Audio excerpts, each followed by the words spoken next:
Di pertemuan kemarin, Ibu sudah menjelaskan secara umum tentang bagaimana kita untuk menyusun laporan KP ya. Jadi aktivitas KP itu sudah mendaftar, Ibu ingatkan lagi. Nah, sekarang kita lagi kalian yang yang kemarin ngedaftar udah Ibu verifikasi, udah Ibu cek. Yang masih keliru judulnya ya, kan kemarin aku bilang teh gak boleh profil company, gak boleh website profil aja kayak gitu kan ya.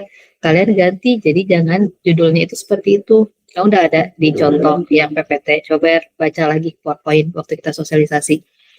Kita kalau mau judul awali dengan aplikasi, aplikasi mungkin apa, lanjutkan dengan baisnya mau apa, tambah dengan tempat. Jadi jelas tempatnya apa ya. Aplikasi yang mau dibuat, contoh yang kemarin aplikasi penilaian siswa berbasis web misalnya di titik-titik, di mana titik-titiknya tempatnya disebutkan. Seudah itu, kalau udah di ACC, kirimin permohonan surat. Sekarang udah bisa edit, request edit judul. Coba Nazwa nanti cobain ya. Kemarin udah kita update, udah bisa edit judul. Cek dulu ya, Nazwa dicek, coba buka nanti HP-nya udah bisa belum request edit judul. Kalau udah bisa silakan segera diproses. Sekarang kan ini silakan yang udah sesuai judulnya ajukan surat pengantar ya, ajukan dulu surat pengantar. Nanti kalau udah surat pengantar kalian ke instansi dan meminta surat balasan. Contoh surat balasan itu seharusnya sudah ada dilampirkan bersama surat pengantar. Kalaupun belum ada, nanti akan di-share di link G Drive ya. Contoh-contoh file-file akan di-share di link G Drive. Jadi kalau kalian misalnya bingung kemarin kita udah apa aja yang ketinggalan, kalian buka link G Drive. Kalau yang template laporan belum Ibu share karena belum selesai. Sebenarnya kalau yang kemarin aja udah selesai kan bab 1, sekarang maju ke bab 2. Gitu ya. Jadi dari nanti pekan depan itu kalau udah masuk ke semester genap udah bisa bimbingan dengan pembimbing. Pekan depan akan diinfokan ke pembimbing tentang data mahasiswa yang dibimbingnya. Pekan depan kita mau saum juga ya libur. Tapi kalau misalnya udah memang masuk ke semester genap itu kita udah mulai proses. Kalau sekarang kalian bisa seudah dapat surat dari Pak Agung nanti ke instansi dulu. Ke instansi dulu memberikan suratnya. Oke, akan Ibu share ya. Sekarang kita akan belajar bagaimana menyusun bab 2. Di pertemuan sebelumnya sudah digambarkan secara umum. Ini Ibu contohkan yang judulnya apa ya, lupa bentar. Kalau nggak salah, jadi akan sedikit beda ya. Nggak semuanya sama, tapi sebagian besar sama. Kita lihat yang berbedanya di mana.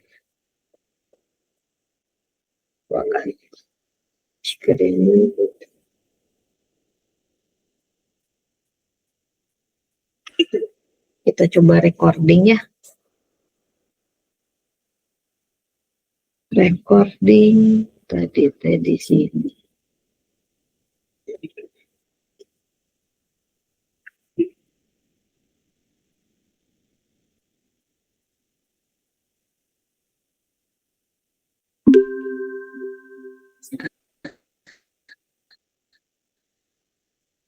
Di pertemuan sebelumnya Ibu udah ngasih menginformasikan contoh bab 2 ya. Bab 2 untuk, nah judulnya ini kayak gini. Aplikasi layanan administrasi desa berbasis web di titik-titik ya. Kemarin siapa yang judulnya mirip, cuma harus dilanjutkan di desa mana. Nah bab 2-nya, apa isi bab 2 itu? Bab 2 itu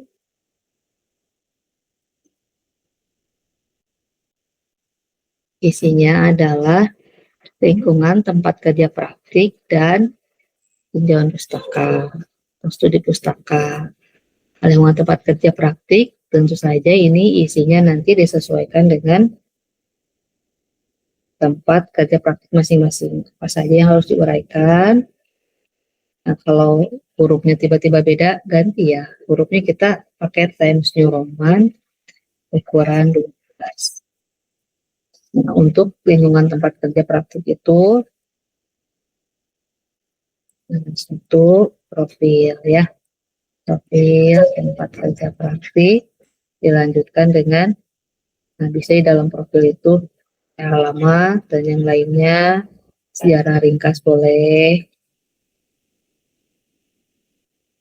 identitas dulu ya, identitas, sejarah ringkas, alamat, apa lagi,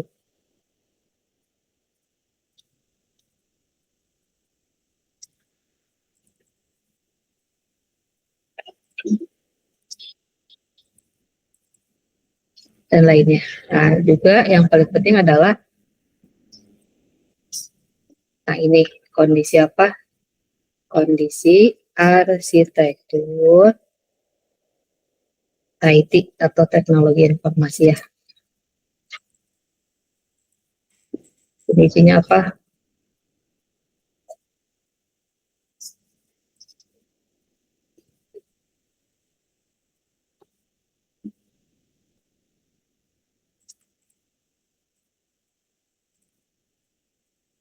Bisa ini meliputi apa aja?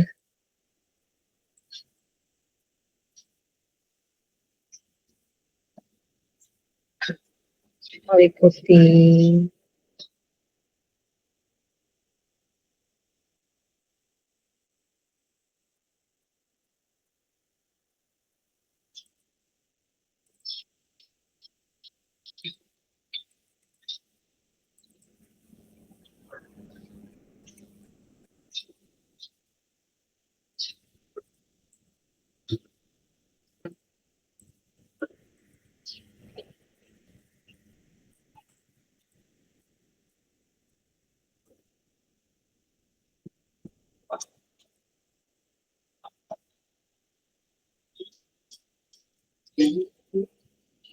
sama ruang lingkup objek yang diteliti. Ini kelihatan nih beda ya spasinya. Spasinya kita atur, pastikan before after-nya adalah 0, line spacing-nya 1,5. Iya, dan harus rata kiri kanan ya.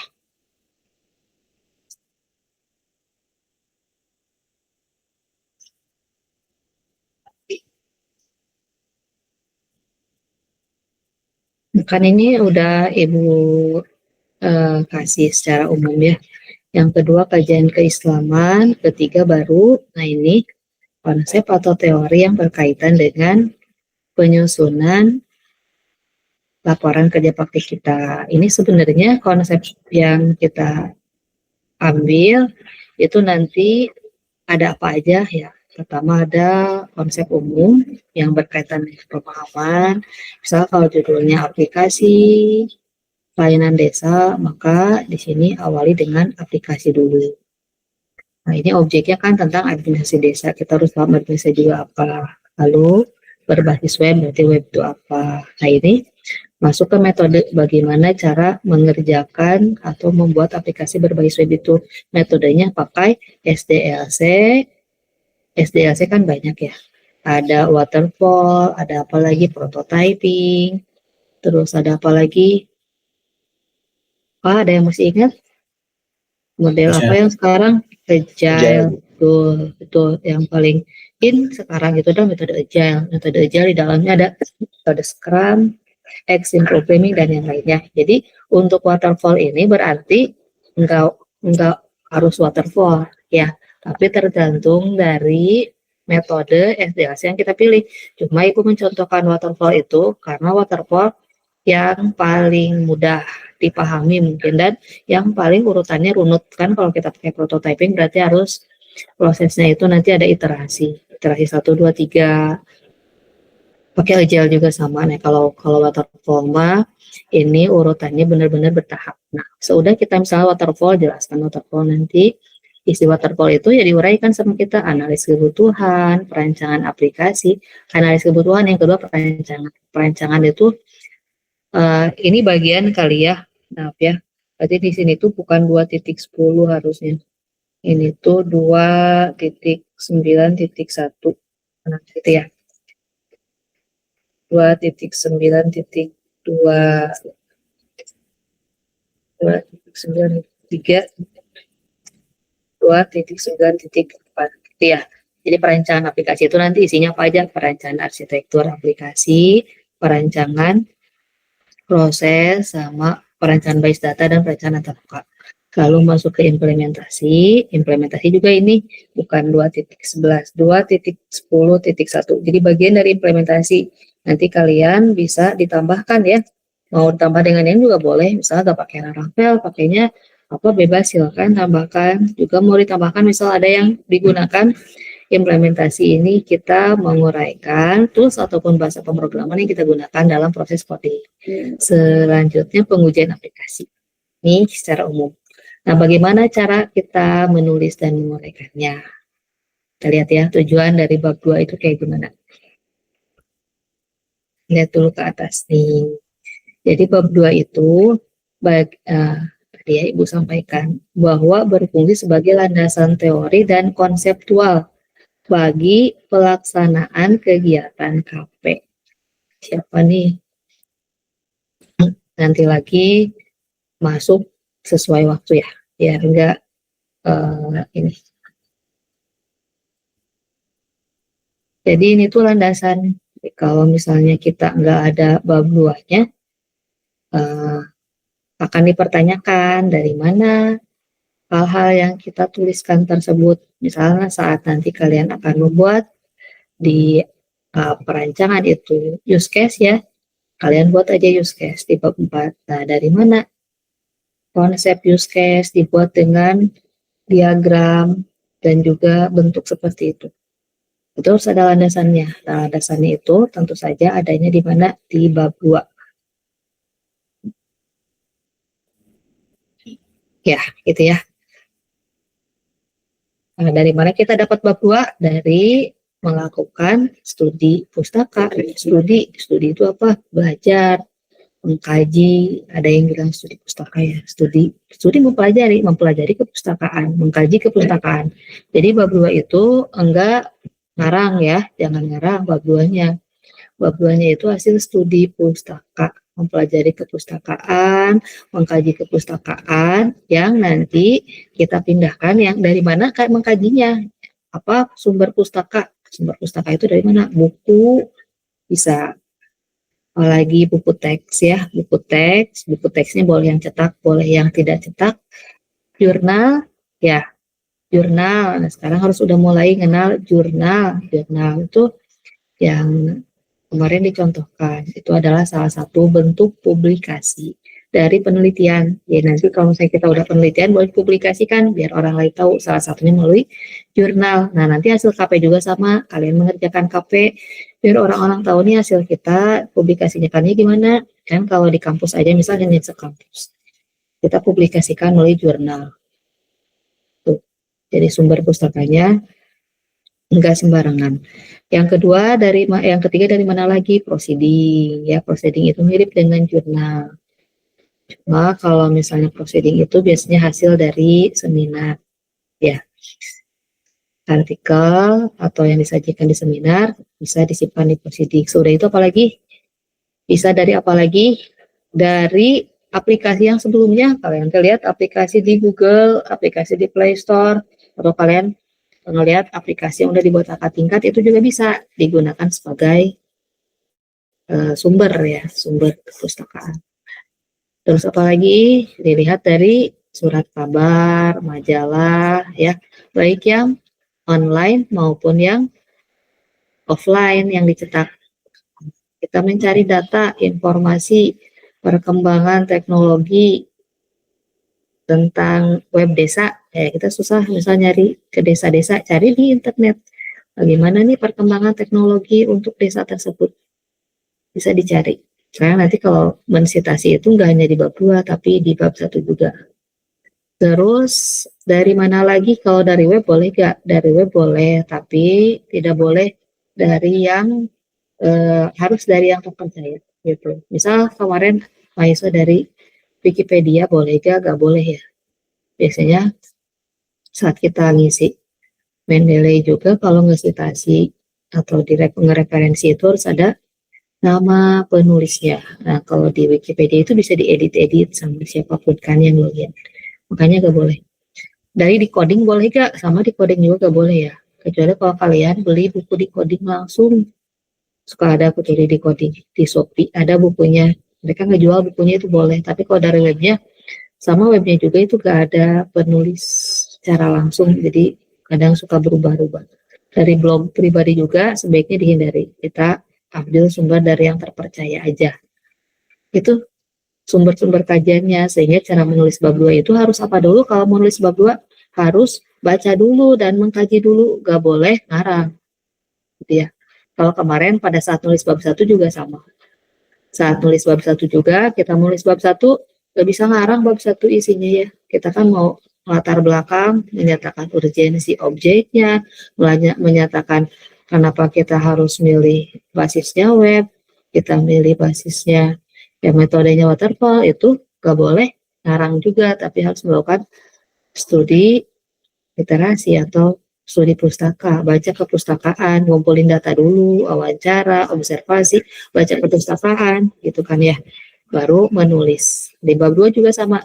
Jadi nanti bab 2 di KP ini ya tentu saja setiap aktivitas yang kita susun di laporan nggak bisa mendadak ya, nulis langsung nggak bisa kan, kita harus baca dulu baru kita tulis, minimal kita paham. Fungsi bab 2 itu apa? Nih, memberikan landasan teori untuk mendukung penelitian atau pekerjaan yang dilakukan. Gitu ya. Bab 2 juga nih menunjukkan pemahaman mahasiswa terhadap konsep-konsep yang digunakan.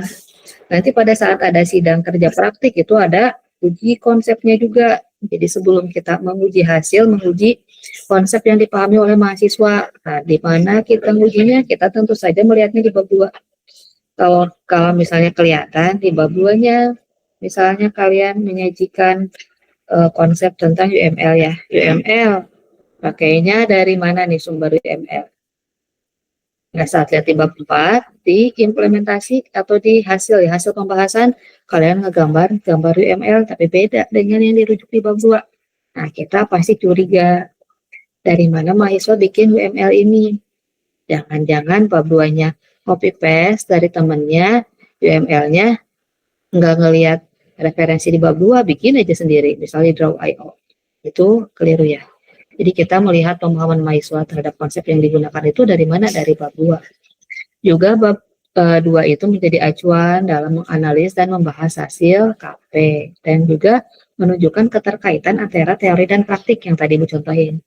Teorinya di bab 2 gimana? Tentang use case. Jadi kalau ada use case di bab 2, ini bukan ngegambar use case hasil kerja praktik kita ya. Di bab 2 ini tentang isinya apa? Konsep. Nih, perencanaan proses. Jadi di sini itu bukan ngerancangnya, ini konsep tentang perencanaan arsitektur. Nah, biar apa? Biar betul harusnya. Jadi pada saat bikin arsitektur aplikasi di bab 4 itu merujuknya ke sini, tata caranya, maknanya dulu artinya. Jadi kalau kalian nggak ngerti analis kebutuhan itu apa, isinya apa, konsepnya di sini di bab 2. Sehingga bisa paham, bisa ngerti. Jadi bab 2 itu kayak kita yang menunjukkan pemahaman, makanya tadi fungsinya. Paham dulu, nggak ada nanti pada saat ditanya itu, kalau bab 2-nya beres ya, analisis kebutuhan itu apa, kayak kita nggak ngerti, nggak ada kayak gitu harusnya. Harusnya udah benar, karena kita udah nulis, kecuali kalau kita nggak nulis. Di bab 2 aja nggak nulis analisis kebutuhan, cuma aneh, kenapa di bab 4-nya ada, misalnya analisis kebutuhan, dan jadi juga, gitu ya. Jadi di bab 2 ini bukan berisi tentang hasil, bukan gambar-gambarnya, bukan. Gak ada gambar boleh, tapi bukan hasil. Ini adalah konsep. Masuk ke nah, struktur tadi ya, kajian menunjukkan keterkaitan teori dan praktek. Teori dan hasilnya di bab 4 harus. Struktur tinjauan pustaka. Yang pertama, ini rata-rata karena judul, karena kita KP-nya itu bikin aplikasi, kecuali kalau KP-nya ada yang udah masuk ke machine learning. Awalnya ini bukan aplikasi ya. Jadi kalau bentar kita lihat dulu. Ibu lihat kemarin kan kita judul KP rata-rata itu tentang aplikasi, sehingga awalnya di sini aplikasi. Kalau misalnya judul KP-nya bukan aplikasi, saya mah judul KP-nya website, sama-sama aja ya. Maksudnya tuh aplikasi basisnya web kan. Ya misalnya kajiannya tentang machine learning, tentang bukannya bikinnya game, sama kalau game aplikasi awalnya. Saya yang lebih tinggi lah. Cuma kan belum belajar nanti di semester 6 kecerdasan buatan. Di sini bukan aplikasi awalnya. Nah, yang kedua, isi dari aplikasi itu ya bisa berbagai aplikasi berdasarkan platform dan fungsi. Jadi yang pertama aplikasi dulu, yang kedua platform. Ini contohnya apa? Yang kedua kan Ibu nulis di sini website ya. Kalau yang kedua ini apa? Objeknya, objek dari penelitian kita. Objek penelitian kitanya seperti apa di sana dimunculin. Tadi Ibu cek dulu, ngecek dulu. Kalau penilaian ya di sininya penilaian. Penilaian apa? Penilaian juga kan macam-macam. Oh, penilaiannya misalnya penilaian nilai siswa, siswanya siswa mana? Siswa SD, SMP, SMA mungkin kan beda, atau bukan nilai siswa tapi nilai mata kuliah itu juga beda ya.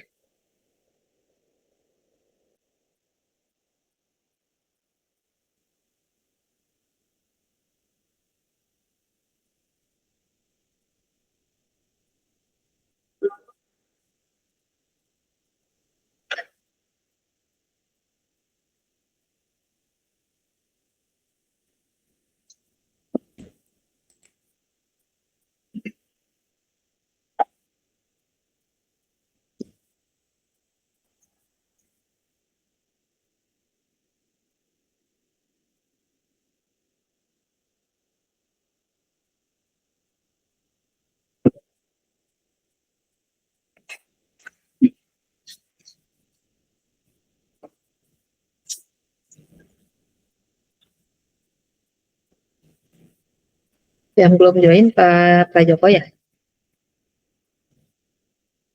Ya, Pak Joko. Gitu ya. Yang di sini sesuaikan sama objeknya. Yang ini juga sama kan, kita biasanya website kebanyakan, maka Ibu di sininya website. Kalau misalnya kalian biasanya mobile, di sininya mobile. Kalau misalnya kalian biasanya desktop, di sini desktop. Gitu ya. Selanjutnya, nih, ini teknologi atau framework yang digunakan dalam pengembangan aplikasi. Terus, apalagi metodologi pengembangan. Nah, nanti selanjutnya lagi yang kita bahas adalah metodologi. Metodologinya, ini SDLC, metode SDLC-nya waterfall. Di sini ke bawahnya susunan atau urutan dari metode SDLC yang kita pilih. Ibu nulisin kayak gini karena kita pakainya waterfall. Kalau kita pakainya metode agile gimana? Kalau kita pakainya metode agile, misal yang kalian gunakan metode agile. Nah, maka isinya bukan yang kayak barusan ya. Kalau kita gunakan metode agile, maka yang seudah metode agile itu bukan analisis kebutuhan, tapi yang pertama misalnya agile metode, kalian pilih metode agile yang mana? Kan banyak tuh ya. Metode agile juga banyak metode, banyak gambar.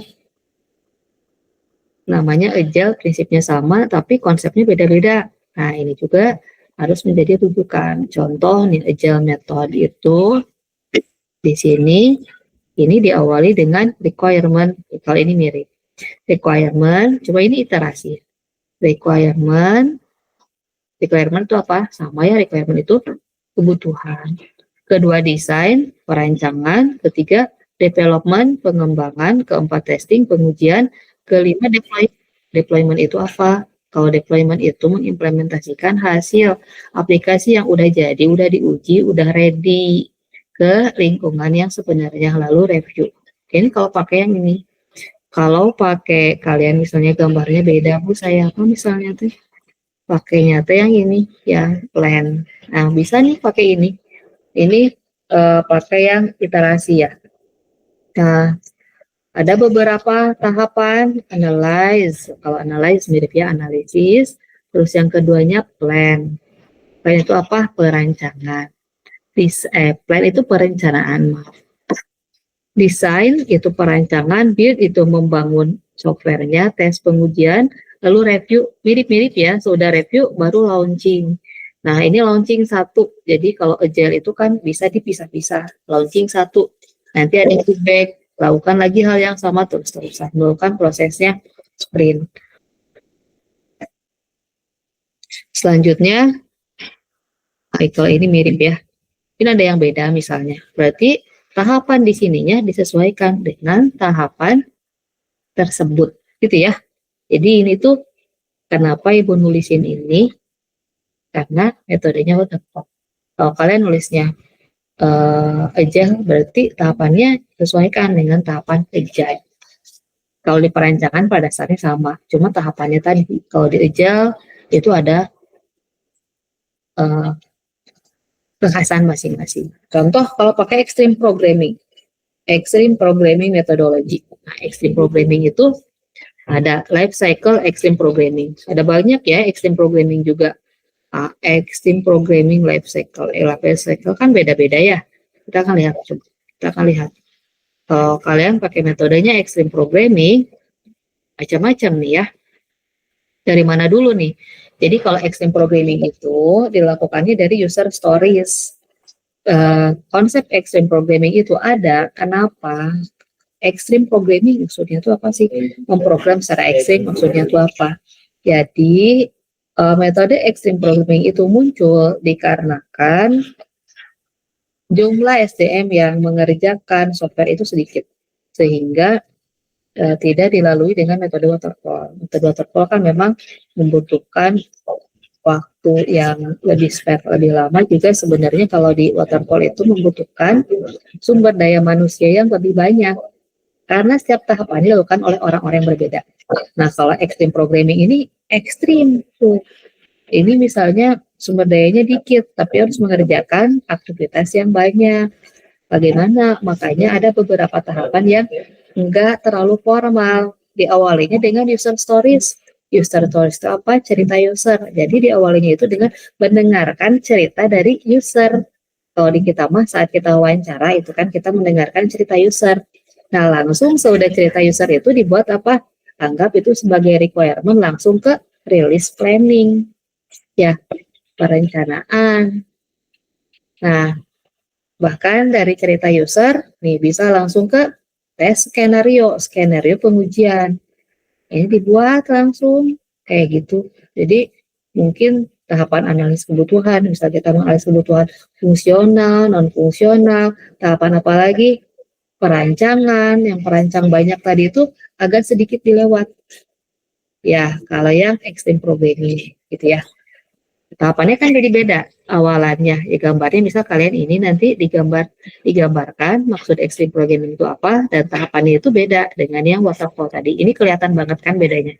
Kalau extreme programming ini kalian mendengarkan user stories langsung ke requirement, langsung ke release planning. Ini dikerjain ya di dalamnya tuh. Jadi mereka juga mungkin punya analis sama rancangan tapi enggak sedetail dokumentasinya seperti dengan waterfall begitu. Selanjutnya sudah metodologi tools pendukung ya. Tools pendukung, apa tools pendukungnya ini nih? Tools pendukung itu Laravel ini atau titik-titik. Ya, titik-titik berarti artinya apa? Silakan dilanjutkan dengan yang lain. Ini juga sama, ini titik-titik ini bisa ditambah ya. Bisa ditambahkan dengan yang lain. Gitu ya. Sudah selesai pengujian aplikasi. Nah, citasi saat menulis bab 2 sama. Menggunakan American Psychological Association 7 Edition. Dan citasinya pakai Mendeley. Ibu udah bilang pakai Mendeley berkali-kali ya. Pakai Mendeley. American Psychological Association APA Style. Ini salah satu format citasi yang paling banyak digunakan. Nah, ini Sitasi dalam teks ya. Jadi kalau misalnya pakai citasinya APA itu secara sederhananya kalau nama penulisnya satu orang, yang muncul itu adalah nama belakangnya. Nama belakangnya satu ya, enggak dua. Nah, Najwa, Awalia, Akmalia. Maka yang muncul itu Akmalia, tahun di mana artikel apa itu jurnal, buku, sumber referensi tersebut terbit. Makanya kalau misalnya satu penulis, formatnya itu nama belakang, tahun. Tapi nggak boleh kita tulis manual. Nah, kalau contohnya kayak gini, Pressman, 2019. Contoh, Nazwa Akamalia. Nazwa nulis jurnal di tahun ini, 2026. Nanti pas skripsi, Nazwa mensitasi hasil jurnalnya. Maka citasinya itu Akmalia, 2026 ya, karena jurnalnya tulis 2026. Kalau dua penulis akan muncul seperti ini. Nama 1, nama 2 sama, nama akhir ke 1, nama akhir kedua, dan nama akhir kedua, tahun. Gini ya. Contohnya Nazwa, Akmalia, dan siapa yang ada di sini? Misal Alfi Reza Fahlevi. Nih, kalau Alfi Reza Fahlevi kan ada 3 nama. Nama akhirnya itu Fahlevi.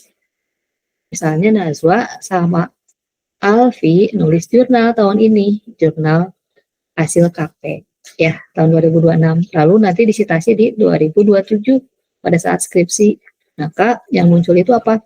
Akmalia dan Fahlevi, 2026. Kalau lebih dari 3 penulis, nah yang muncul apa? Nama akhir, orang ke 1, di belakangnya ada et al atau DKK. Et al kalau bahasa Inggris, DKK kalau bahasa Indonesia, tahun. Ya. Nah, kalau kutipan langsung bisa, kutipan langsung itu apa nanti? Mungkin harus belajar ya. Masih ingat nggak kutipan langsung? Nah, kalau kutipan langsung itu mengutip kata-kata si penulis atau orang tersebut secara langsung tanpa ada etika penulisan di studi pustaka itu, menulisnya harus dengan cara parafrase ya. Jadi kita misalnya kalian dapat teks definisi tentang sesuatu, itu boleh dengan 2 cara. Kalau definisi boleh kita melakukan kutipan langsung ataupun kita melakukan parafrase. Misalnya kita baca dulu beberapa definisi, kita parafrasekan, atau satu definisi kita parafrasekan. Tapi nggak boleh kutipan itu hanya digunakan kalau benar-benar ini tuh nggak boleh diparafrase ya. Contoh misalnya kan kita suka ada mengutip pada saat hari Kartini, habis gelap terbitlah terang. Boleh nggak kita parafrase? Habis apa misalnya gelap diganti dengan yang lain, nggak boleh ya. Nah, itu yang benar-benar gak boleh diganti, atau ini kalian ingin menekankan bahwa ini bagian yang pentingnya ini misal dikutip langsung itu boleh. Nah, kalau kutipan langsung itu tambah dengan halaman page ya. Kalau naratif juga biar bisa Pressman menyatakan misalnya kayak gitu. Contoh ya. Nah, ini contoh pustaka tentang aplikasi. Definisi aplikasi bisa jadi dari si aplikasi itu boleh ditambahin anaknya, kali aja ada anaknya 2.3.1, kalian mau tambahin boleh. Contoh kayak gini, aplikasi merupakan program komputer yang dirancang untuk melakukan tugas tertentu bagi pengguna. Nah, menurut Pressman, aplikasi adalah, atau kalian nggak usah ada kata menurut misalnya, aplikasi adalah perangkat lunak yang dikembangkan untuk kebutuhan spesifik pengguna dalam menyelesaikan masalah tugas tertentu. Kalian menulis ini hasil apa? Hasil baca dulu dari buku Roger S. Pressman tahun 2020. Dituliskan aja segini, kan bukunya bahasa Inggris ya. Nah, kalian menuliskan, melakukan parafrase. Tuliskan aja kayak gini. Ini tuh kita citasi. Udah ada belumnya citasi dari yang Pressman? Kita cek dulu. Ingat, sumber citasi maksimal kalau dari buku 10 tahun terakhir. Kalau dari jurnal 5 tahun terakhir. Nah, kalau ini Ibu Mendeley-nya, kalau yang sebelumnya kan Ibu contohin, Ibu Mendeley-nya pakai set Mendeley ya, yang online. Kalau Ibu ini Mendeley yang ini, pakai Mendeley yang offline, yang terkoneksi atau yang Ibu plug-in-kan ke dokumen, ke Word ya. Ya kalian bisa nanti cari Mendeley-nya, ada beberapa, ada set Mendeley ataupun Mendeley yang terintegrasikannya di sini referensinya ada insert citation. Kalau klik open Mendeley, kita cek ada belum Pressman.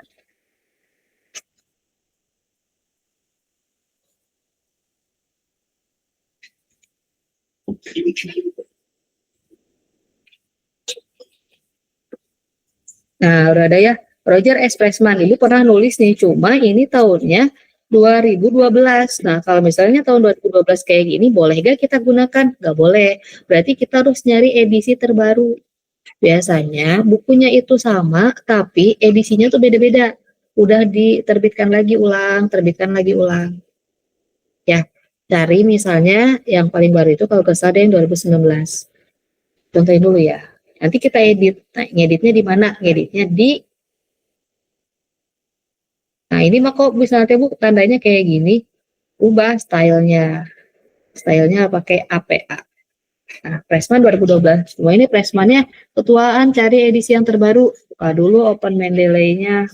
Oke, kita buka dulu Mendeley, kita cari Pressman.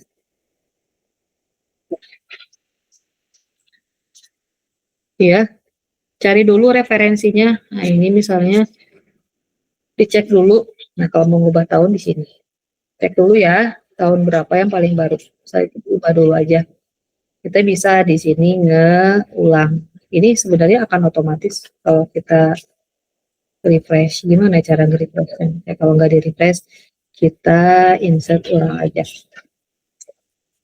Nah, replacement udah 2019. Kalau 2019 boleh ya. Kayak gini. Nah, ini. Terus apalagi kesininya tuh kan kita nggak bisa, maksudnya nggak bisa selalu copy paste, nggak boleh copy paste ya. Copy paste dari buku enggak, bukan nulis ulang, bukan. Ya, ini kita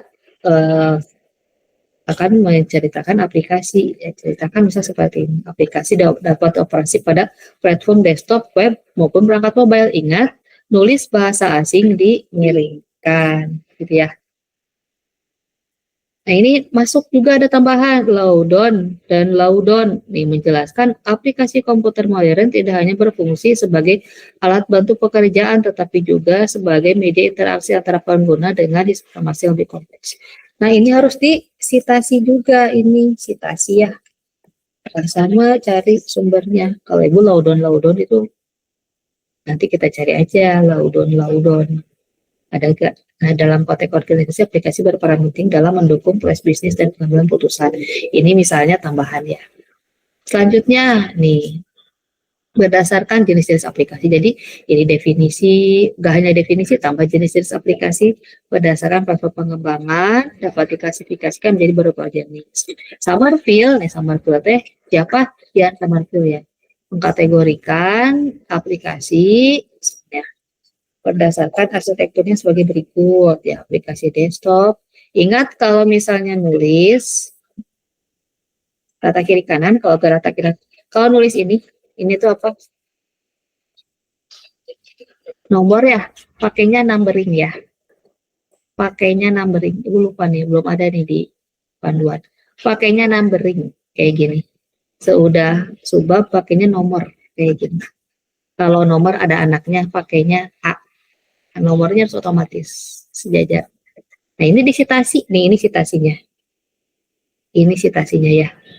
Wexler, coba kita cari. Ini Ibu belum pakai Mendeley. Kita cari si Wexler.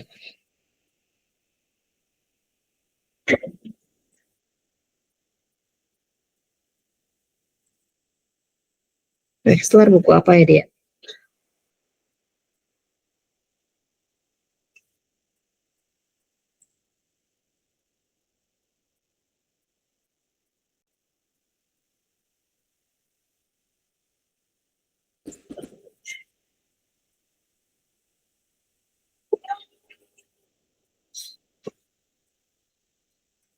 jenis-jenis aplikasi. Atau kalau kalian mau mencari, boleh pakai Google Scholar ya. Kalau kalian yang bahasa Indonesia aja, misalnya boleh ya. Google Scholar.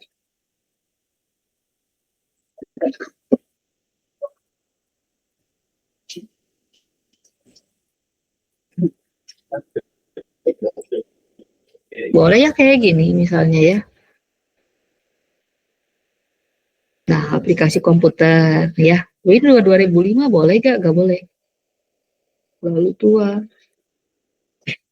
Dari buku biasanya.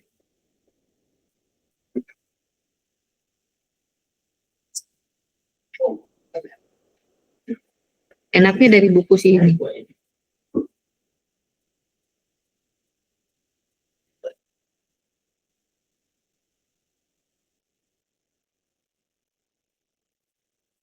Nah, ini aplikasi komputer. Ini kali yang beli waria. Ya. Ini kan 2005, ini 2021. Kita lihat ini. Sini ada penjelasan aplikasi itu. Cuma ini bisa download nih e-book. Ya, kita bisa download tuh kan ya e-booknya. Download e-booknya. Boleh gak dari e-book kayak gini? Boleh ya. Aplikasi komputer nih, penulisnya banyak, gak apa-apa. Ibu akan contohin. Kalau kalian, nah ini kan ada pengertian komputer, komputer memperlakukan fungsi komputer, jenis komputer, perkembangan komputer, hardware, perangkat keras, software, pengertian software, nih macam-macam software adanya di sini harus. Sini coba halaman 43.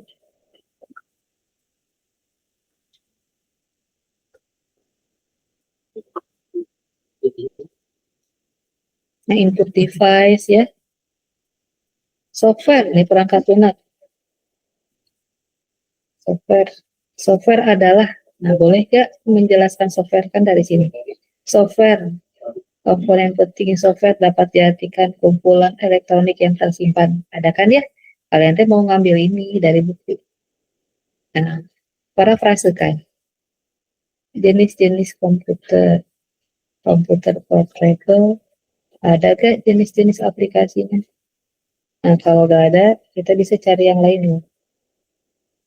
Halaman 43, coba kita lihat dulu halaman 43. Ini mah perkembangan komputer hardware.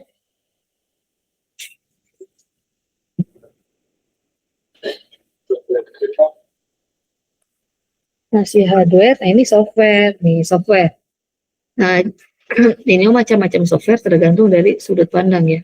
Software berbayar, freeware, free software, shareware, malware, open source. Kalau ini mendefinisikan apa? Aplikasi desktop, aplikasi web.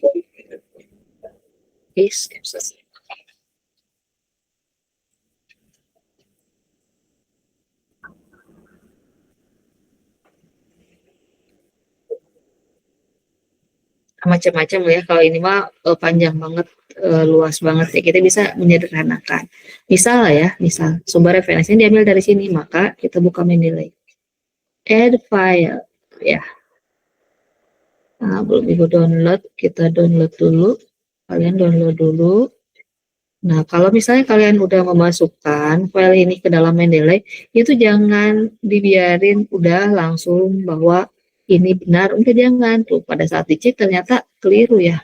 Jadi gak ada judulnya, gak kebaca judulnya. Nih ini, yang barusan ibu masukkan ini, filenya ini. Nih, type-nya book ya, type-nya cek dulu buku, cuma judulnya gak ada. Judulnya itu apa sih? Nah, kita ketikkan judulnya. Itu kan contohnya. Aplikasi komputer. Berarti di sini tuh judulnya adalah aplikasi komputer. Yang kedua apa? Autor. Autor itu apa? Penulis. Nah, penulis jadi salah. Yayasan, koma penerbit. Bukan ya menulis koma kita. Tapi penulis itu cek siapa yang nulisnya. Harmayani. Kalau misalnya gelar dimasukkan nggak? Enggak ya. Kalau namanya satu gimana? Namanya satu diulang. Harmayani, koma Harmayani. Gitu.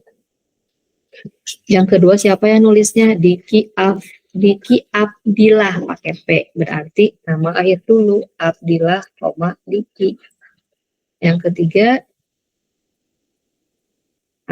Mapilindo, DRS Mapilindo, namanya satu, berarti 2 kali Mapilindo, Mapilindo.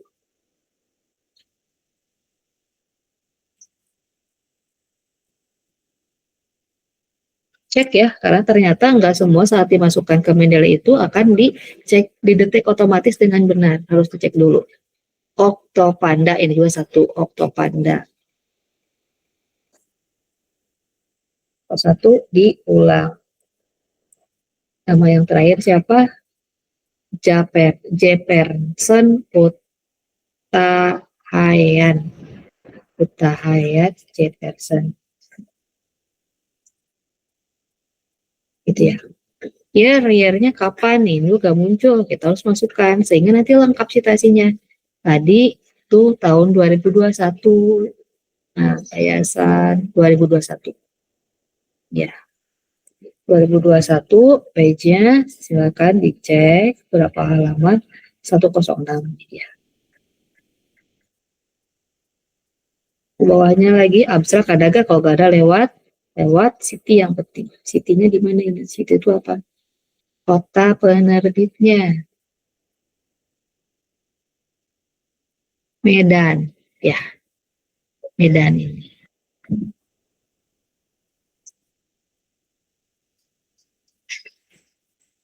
Medan. Gitar publisher ini penting.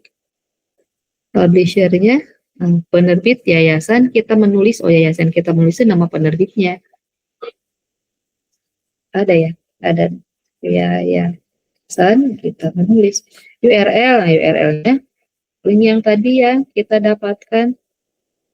Nah, ini URL-nya.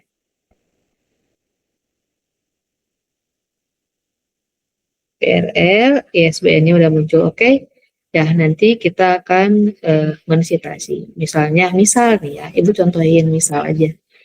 Kalian itu ngesitasi informasi atau data studi pustaka ini dari yang apa namanya? Harmayani. Harmayani. Harmayani gitu ya. Ya akan muncul Harmayani, DKK harusnya. Nah, Harmayani et al karena bahasa Inggris ya. Harmayani et al, 2021 gitu munculnya. Jelasin ini aplikasi basis web. Yang kedua ya, definisi aplikasi basis web, arsitektur aplikasi basis web, dan seterusnya. Ini metode waterfall, jelasin tahapannya, susunannya. Nah, ke bawah daftar pustaka ini akan otomatis ya. Ini akan otomatis sesuai dengan yang kita citasi. Nih, contoh. Daftar pustaka itu akan otomatis tinggal di sini, di mana insert bibliografi. Nah, otomatis sesuai yang kita citasi dari Mendeley. Ini kalau pakai Mendeley otomatis nulisnya kita gak usah bingung mana dulu yang tulis, yang penting isinya itu harus lengkap. Ya, nih tips menulis tinjauan pustaka atau tadi studi pustaka nih harus menggunakan sumber yang kredibel. Bisa buku teks, yang barusan buku teks ya, tapi bukunya bentuknya e-book. Jurnal ilmiah, udah pernah Ibu contohin kan jurnal ilmiah. Dokumentasi juga boleh, laporan tapi yang resmi. Juga prioritaskan referensi terbaru. Kecuali emang ini mah penting, fundamental, dan memang nggak ada lagi. Kalian harus menuliskan teori ini. Biasanya teori-teori kalau yang dari luar negeri ya. Kalau memang nggak diperbarui bukunya dan kalian penting, misal tentang base data atau apa. Kalau nggak ada ya, nggak ada lagi, ya boleh silakan gunakan yang lama yang dari sumber asli. Dan hindari plagiarisme. Nih ini, semua tulisan laporan KP akan dicek plagiarismenya melalui Turnitin. Nah, Turnitin. Aku akan contohin Turnitin. Nanti akan dicek.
Nah, ini ya, contoh nih. Jadi nanti akan dicek kemiripan.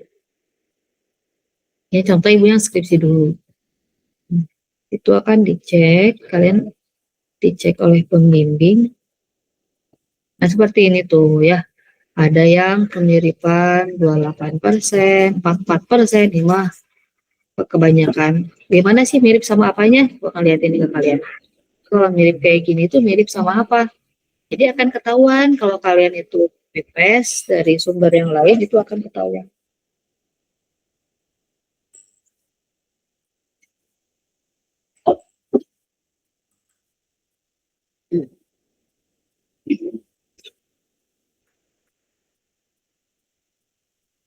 Nih, 44%.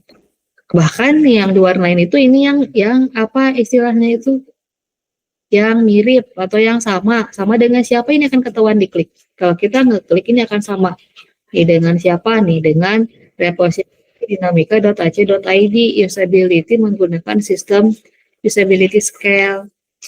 Cuma nanti plagiasi itu memang kemiripan atau sama ya.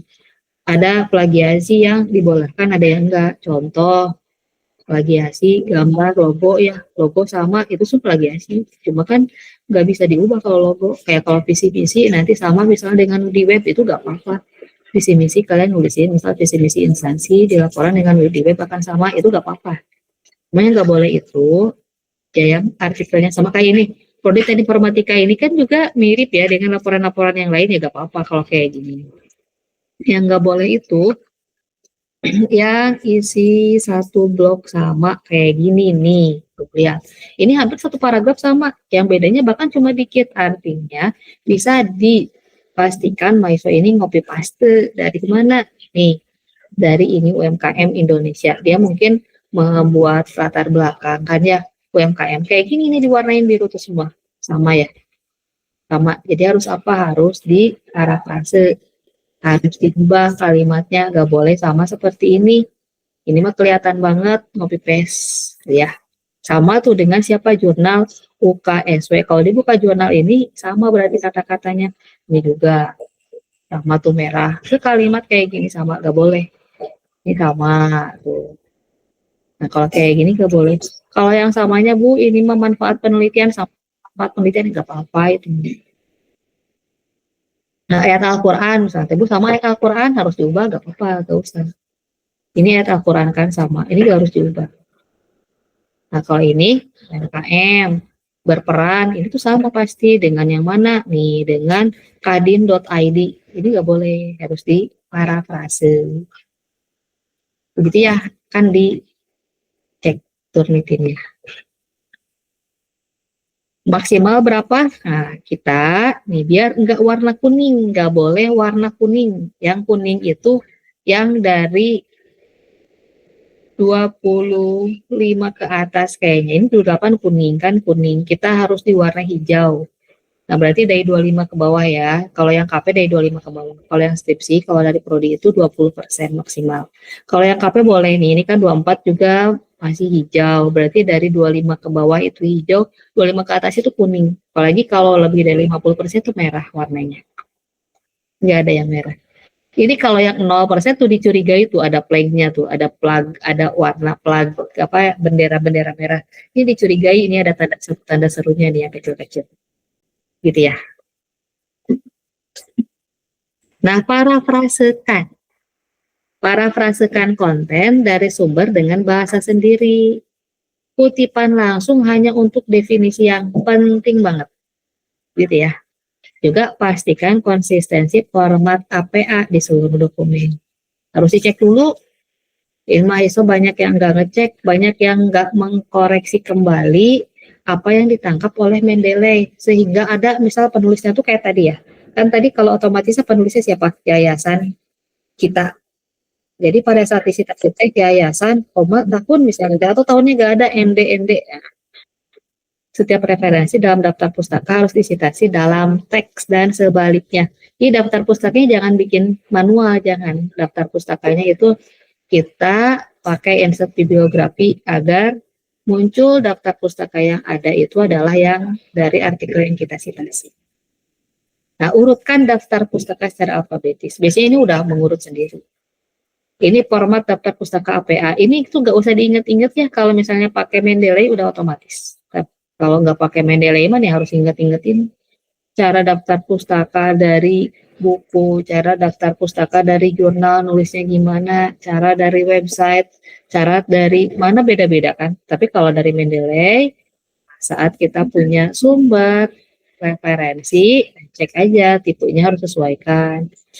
Kan dari buku, dari jurnal, dari mana, dari film, dan yang lainnya. Seperti ini di sini, lebih mudah. Ada yang ditanyakan dulu tentang cara penulisan untuk bab 2, silakan.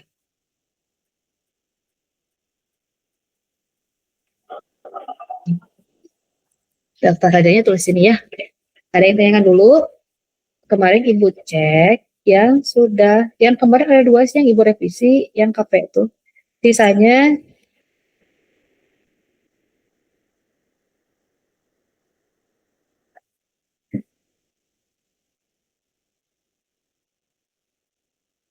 yang 2 yang masih sama si itu juga gak tahu dia udah direvisi belum ke upload apa gimana gitu.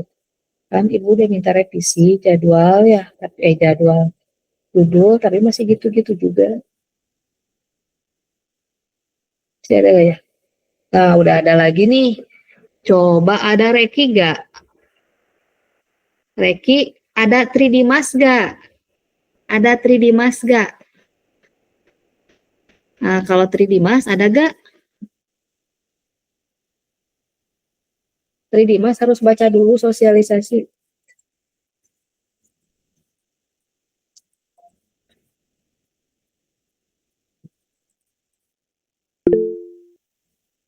Di sana ada tuh, ada cara penulisan judul, ini udah melanggar aturan.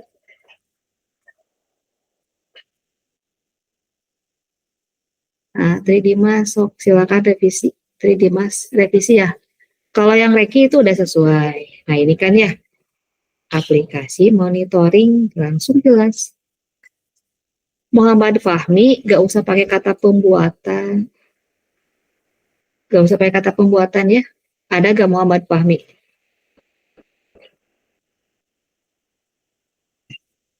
Materi sosialisasi ada di deskripsi grup.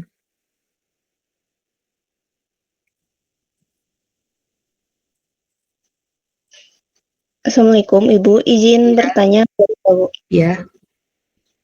Terkait yang request perubahan judul, kan Azwat ini ya apa sih kayak pindah kantor desanya. Kalau misalkan kayak sama nama pimpinannya gitu kan pasti berbeda ya Bu.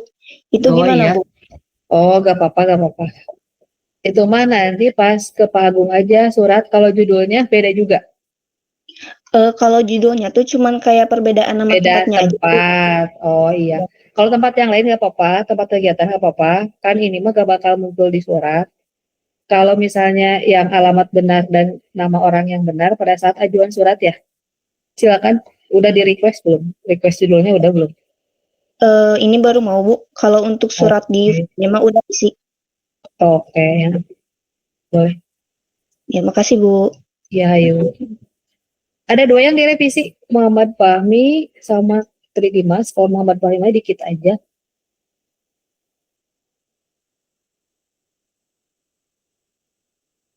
Ada yang tanyakan yang lain? Ibu izin bertanya Ibu. Ya, silakan. Ini Arvinda kemarin teh tempat KP-nya masih sama, tapi ini mah aplikasinya mintanya agak beda lagi Bu. Jadi mungkin ganti judul lagi. Oke, boleh kok. Tapi kalau udah disetujui gak ada opsi ganti judul Bu di webnya. Bisa request. Request edit judul ada gak? Ininya baru. Apa fitur baru? Request edit judul. Muncul belum? Izin menjawab Ibu, ada di bagian pembimbingan. Nah, itu tah. Coba Arbinda ya. Ibu boleh lihat dari akun mahasiswa yang itu. Maaf Bu, gak ketemu. Coba ke Najwa ya. Najwa coba screenshotin ke Arbinda.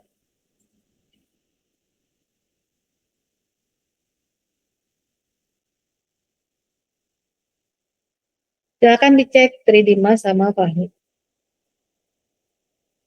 Kalau ada di sini bisa langsung dicek.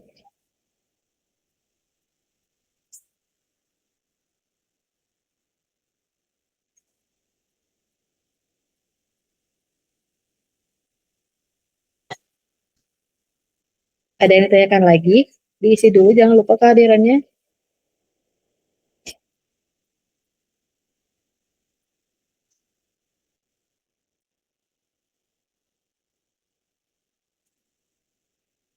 Oke ya.